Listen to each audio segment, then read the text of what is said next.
¿Cómo un simple dron cambió para siempre el cielo de Ucrania? La respuesta es más inquietante de lo que imaginas. Hace solo unos meses, la aviación ucraniana solía patrullar con relativa seguridad, confiando en su capacidad para interceptar drones enemigos. Pero todo cambió cuando un helicóptero ucraniano fue derribado en pleno vuelo. No fue un misil convencional ni un sistema antiaéreo. Fue un dron armado ruso, equipado con misiles aire-aire, el que marcó un antes y un después en la guerra aérea. Desde ese día, los pilotos ucranianos han dejado de volar. Algunos hablan de fallos técnicos, otros de falta de información, pero la verdad es el miedo. Cada misión se ha convertido en una sentencia de muerte. Los cazadores se han vuelto la presa. Nadie sabe cuándo un dron, casi invisible y aparentemente inofensivo, lanzará un misil que no puede ser esquivado ni detectado a tiempo.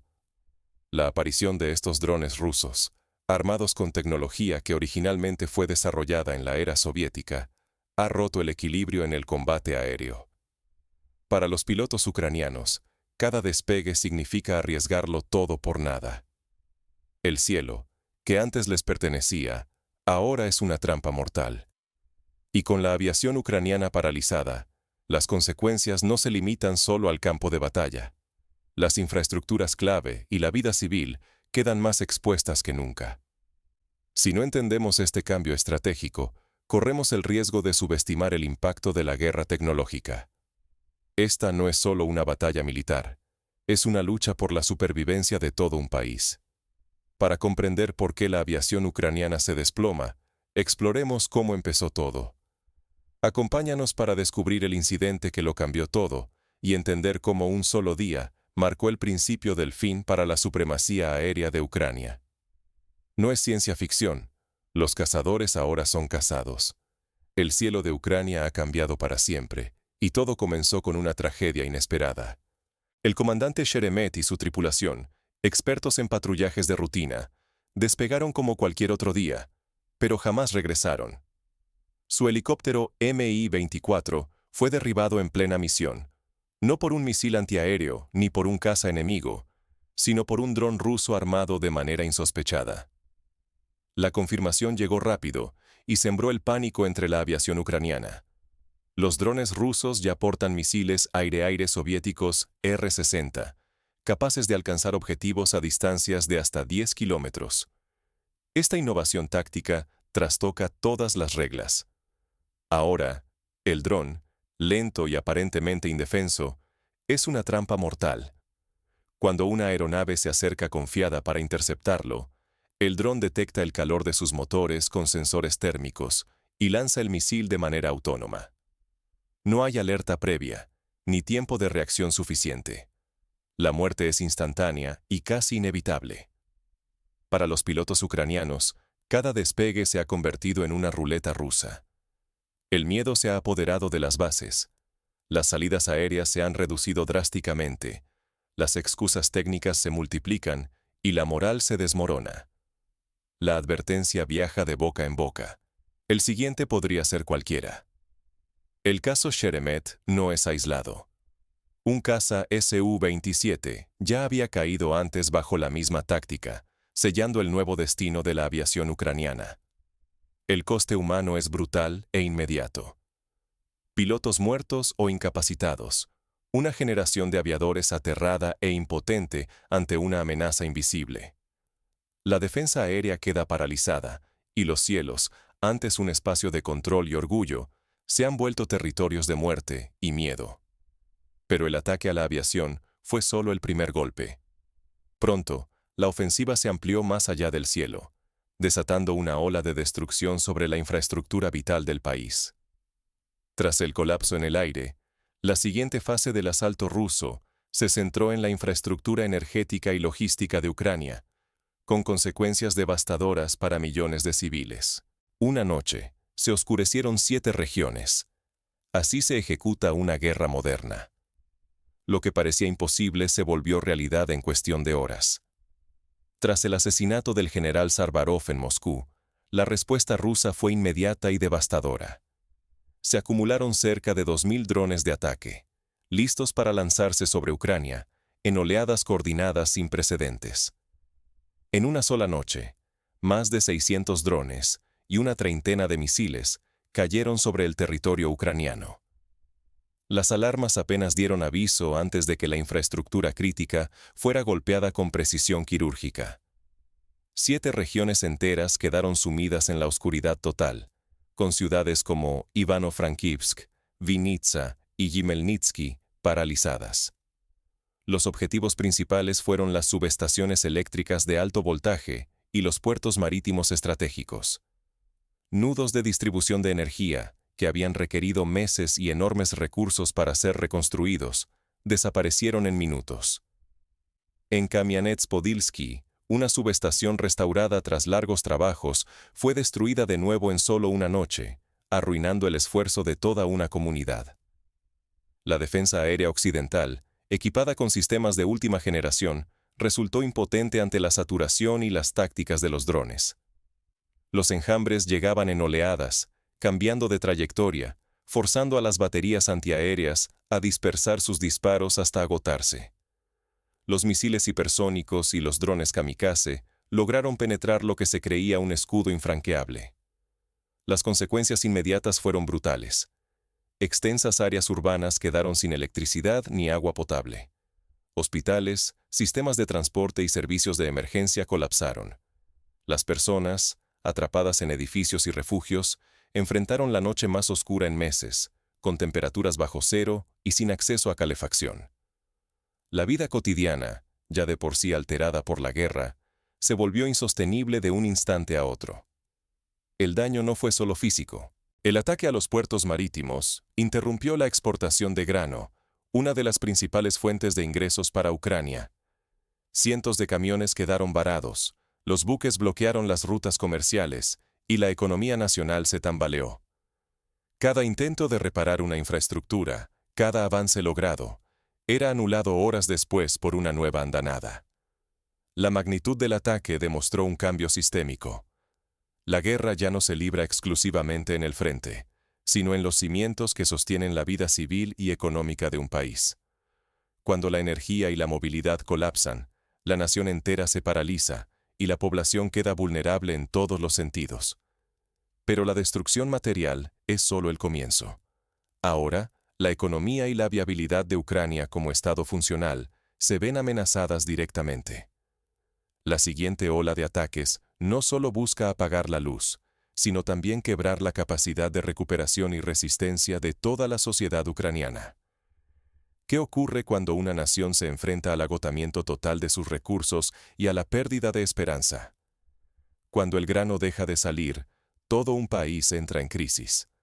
Esta frase nunca ha sido más real para Ucrania, donde los ataques sistemáticos a la infraestructura portuaria han puesto en jaque la economía nacional. Odesa y los puertos danubianos, esenciales para el comercio exterior, llevan semanas bajo fuego continuo, dejando tras de sí ruinas y desesperación. El impacto logístico es devastador. El puente de Mayaki, pieza clave para conectar el sur agrícola con los mercados internacionales, fue destruido en un ataque preciso. Las rutas alternativas, largas y saturadas, simplemente no están a la altura del desafío. Cada día, miles de toneladas de grano quedan retenidas, mientras los exportadores ven cómo sus contratos se esfuman y los barcos esperan en vano. Las operaciones portuarias han caído a la mitad de su capacidad habitual. Los exportadores, quienes sostenían gran parte de la entrada de divisas del país, ahora pierden cientos de millones de dólares cada mes. Antes, Ucrania se había propuesto exportar 3,8 millones de toneladas de grano mensuales. Hoy, apenas alcanza a despachar una tercera parte de ese volumen. Intentar sacar el grano por tierra se ha convertido en una odisea costosa e ineficiente. Los caminos, pensados para un flujo muy inferior, colapsan rápidamente y elevan los precios de transporte a niveles imposibles para muchos agricultores. El resultado es un círculo vicioso. El grano queda almacenado, los ingresos se evaporan y la incertidumbre crece. La consecuencia más peligrosa de este colapso logístico es la retirada acelerada de los inversores extranjeros. Sin garantía de exportación ni infraestructuras seguras, el capital abandona el país, ahondando la crisis. Ucrania enfrenta así un riesgo real de colapso económico total, con pérdida masiva de divisas, despidos generalizados y una dependencia absoluta de la ayuda internacional para sobrevivir. La pregunta es inevitable. ¿Puede una nación levantarse de semejante golpe solo reconstruyendo sus puentes y puertos, o el ciclo de destrucción continuará devorando cualquier intento de recuperación? En el próximo segmento, analizaremos si la reconstrucción es posible o si la devastación sistemática ya ha sellado el futuro de Ucrania. Reconstruir hoy para perderlo mañana. El gran dilema ucraniano. Cada vez que una explosión destroza una infraestructura clave, surge la pregunta inevitable. ¿Vale la pena volver a levantarla, sabiendo que la próxima noche puede quedar reducida a escombros una vez más? Tomemos como ejemplo la subestación de Kamianets-Podilsky. Tras meses de trabajo y una inversión de millones de dólares, fue reconstruida casi desde cero. Pero todo ese esfuerzo desapareció en cuestión de horas. Un solo ataque nocturno la dejó inservible, arrasando meses de sacrificio en un instante. Y el caso de Kamianets-Podilsky no es único. En toda Ucrania, la escasez de piezas y equipos especializados obliga a comprar estaciones eléctricas enteras en el extranjero, pagando precios desorbitados. Cada componente llega con retraso, entre riesgos logísticos y la amenaza constante de un nuevo bombardeo. La situación es tan desesperada que reconstruir se ha convertido en un parche temporal. Cada instalación restaurada se mantiene en pie apenas unas horas, o con suerte, unos días antes de ser blanco de otro ataque ruso. No existe una defensa eficaz frente a la supremacía de misiles y drones. Todo lo que se repara está condenado a caer de nuevo. Esta realidad no pasa desapercibida para la población. Cada vez son más los que reconocen que vivir en las ciudades ya no es seguro. Las noches transcurren entre alarmas y cortes de luz, y muchas familias han optado por abandonar sus hogares, migrando al campo o incluso fuera del país, buscando una mínima sensación de estabilidad. Técnicamente, la supremacía rusa de drones y misiles ha convertido a cada reparación en una simple medida provisional. Mientras mantengan esa ventaja tecnológica, cualquier intento de reconstrucción será siempre efímero. En este contexto, la sociedad ucraniana enfrenta una decisión desgarradora: adaptarse a una vida precaria y sin garantías, o abandonar el lugar donde siempre vivieron. El riesgo de desmoralización y éxodo masivo amenaza con vaciar el país, erosionando su futuro como nación. Entonces, ante este panorama devastador, ¿qué opciones y estrategias le quedan a Ucrania y a su gente para sobrevivir bajo esta nueva realidad de vulnerabilidad constante? El cielo de Ucrania ya no les pertenece. ¿Y ahora qué? La supremacía aérea de Ucrania ha terminado de forma irreversible. Los drones rusos armados han transformado cada vuelo en un acto suicida y condenado a la aviación ucraniana a la inactividad. Más allá de la tragedia individual de cada piloto, el país entero queda expuesto. Sin control del aire, la infraestructura crítica se convierte en un blanco indefenso. Cada intento de reconstrucción energética o logística es rápidamente desmantelado por ataques coordinados. Ciudades enteras, sumidas en la oscuridad, sienten el peso de la vulnerabilidad.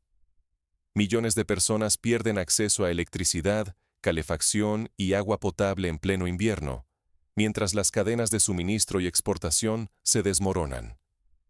La economía nacional tambalea con cada subestación atacada, cada puerto destruido. La inversión internacional se evapora, y la confianza en un futuro funcional se erosiona con cada noche de bombardeo. El tejido social se tensa al máximo. Los hospitales dependen de generadores, los comercios cierran y el desempleo se dispara. Ignorar esta nueva realidad es condenarse a ser sorprendido de nuevo. La guerra tecnológica no solo se libra en el campo militar. Sus impactos civiles definen el destino de una nación. Cada país que dependa de la energía y del control del espacio aéreo debería tomar nota, porque lo que ocurre ahora en Ucrania puede repetirse en cualquier parte. La era donde los cielos eran garantía de protección ha terminado. No existe vuelta atrás a la seguridad anterior. La pregunta no es si esto cambiará el futuro, sino cómo vamos a adaptarnos. ¿Estamos preparados para un mundo donde drones y redes eléctricas son las nuevas trincheras? Este es el momento de reflexionar. Si el poder aéreo ya no representa superioridad, ¿qué queda para la defensa, la economía y la vida cotidiana de un país?